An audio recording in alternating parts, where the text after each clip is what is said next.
आशा एक राम जी से, दूजी आशा छोड़ दे, नाता एक राम जी से, दूजा नाता तोड़ दे। जब बिहारी जी की आश रखोगे तो बिहारी जी सब ठीक करेंगे। 12 सोने की मोहरें निकलती बिहारी जी के चरणों से, और उन्हीं से फिर सब बिहारी जी की सेवा, वो भी बिहारी जी की सेवा, अपने लिए नहीं। हमारे किशोरी शरण जी जो यहाँ के व्यवस्थापक हैं, मेरे बाद जो गद्दी पर बैठने वाले हैं, इनका जीवन त्यागमय देखो। गोवर्धन में इनके कमरे में कूलर तक नहीं, एसी की तो बड़ी दूर की बात। यहां भी उनके कमरे में गर्म पानी का क्या बोलते हैं उसको, गीजर भी नहीं है, ठंडे में नहा लेते हैं। अधिक ठंडा तो बाहर से पानी स्वयं लाते हैं, किसी को भी नहीं कहते मुझको पानी गर्म दे जाओ। यहाँ के व्यवस्थापक हैं वो, किसी को कह दें, कितने उनके सेवक हैं कि मेरे लिए गर्म पानी की बाल्टी नहीं है, स्वयं जाते हैं लेने के लिए, यदि गर्म में स्नान करना कभी विशेष ठंड है तो, नहीं तो ठंडे में नहा लेते हैं। गोवर्धन में उनके लिए मैंने, जब वो थोड़ा बीमार हुए, उनके लिए एसी लगवा दिया। उन्होंने एसी चलाया नहीं, कमरा ही छोड़ दिया। इतना उनका तपस्वी जीवन है, तभी वो यहां तक पहुंचे हैं। ये शिक्षा लेने वाली बातें हैं।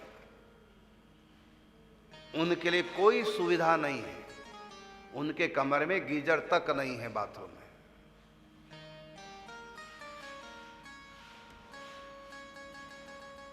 और 3 साल में वृंदावन रहा तो मेरे कमरे में केवल पंखा था, कूलर नहीं था। 3 साल ऐसे रहा। उसके बाद 3 साल में मान मंदिर बरसाने में रहा, वहां पंखा भी नहीं था। यहां तो मैंने पंखा कूलर संतों को सब दे रखे, 3 साल तक मान मंदिर में पंखा भी नहीं था। उसके बाद मैंने कुटिया बनाई खेतों में, बरसाना में, 9 साल वहां रहा, तो वहां बल्ब भी नहीं था, पंखा तो बड़ी दूर की बात। मिट्टी के तेल का दीपक जलाता था मैं रात्रि के समय। 9 साल बिना बिजली के, बिना पंखे के, कूलर तो बड़ी दूर की बात मैंने काटे हैं।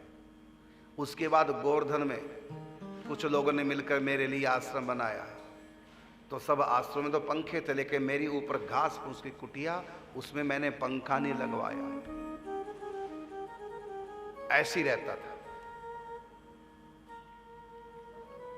यहां तक कि मेरे कमरे में कुटिया में एक घड़ी थी, उसमें सेल डलता था। मैंने किशोर शरण जी से कहा ये भी खर्च मेरे नाम पर नहीं होना चाहिए।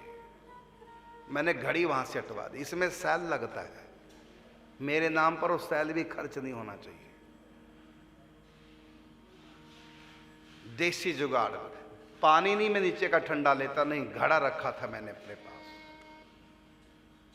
इन्होंने प्रकाश के लिए, जबकि नीचे बिजली थे कि मेरी कुटिया में मैंने बिजली नहीं लगवाई, तो इन्होंने प्रकाश के लिए लालटेन वहां रख दी। ये बड़ी पुरानी बात कर रहा हूं। लालटेन भी जलाने का मेरे पास वो नहीं था, मैंने जलाई नहीं, यूज नहीं की। जो अपने पाठ के नियम थे मैं दिन में कर लेता, रात को भजन चिंतन करना तो उसमें प्रकाश की आवश्यकता ही नहीं। तो ऊपर घास फूस की झोपड़ी बनाकर इतने साल तक रहा।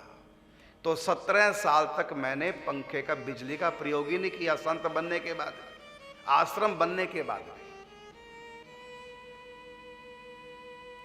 तो ऐसा जीवन जियोगे तब कुछ नहीं, तो सारे पुण्य तुम ऐसी खा पी के खर्च कर दोगे। पुण्यों को बचाओ, इस पुण्यों के प्रताप से सत्संग मांगो भगवान से। पुण्य पुंज बिन मिलहि न संता।